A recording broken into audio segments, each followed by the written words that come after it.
For this polar bear, hunting food is becoming increasingly difficult. It stalks seals on the Arctic ice, but the ice is melting at a rate of 14% a decade. With glaciers thawing, the UN released a report last month warning the world its efforts to tackle climate change are falling woefully short. But that message doesn't seem to be getting through. Delegates from nearly 200 countries have spent the past fortnight in the Polish city of Katowice attending the UN's 24th annual Climate Change Convention. It opened with a grave warning from a big name. Right now, we're facing a man-made disaster of global scale. Our greatest threat in thousands of years, climate change. If we don't take action, the collapse of our civilizations and the extinction of much of the natural world is on the horizon. The aim of the conference was to establish a set of binding rules to oversee the implementation of the 2015 Paris Climate Agreement. That accord saw the international community agree to keep global warming well below 2 degrees Celsius and, if possible, below 1.5.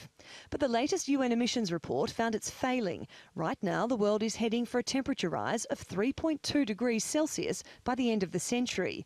And as of November, only 57 of the 184 countries that signed up to the agreement are on track to achieve the target. To waste this opportunity in Katowice would compromise our last best chance to stop runaway climate change.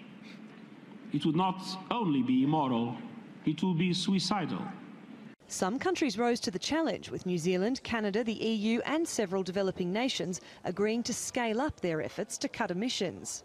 We are not prepared to die, and the Maldives has no intention of dying. We are not going to become the first victims of the climate crisis.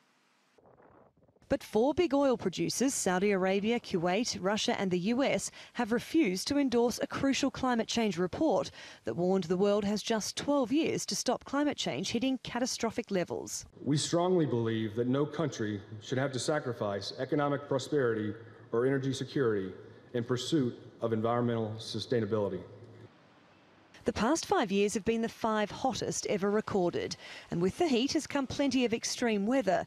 This conference had been seen as crucial if the fight against climate change was to be won, but bridging the ideological gap has proven once again to be the roadblock.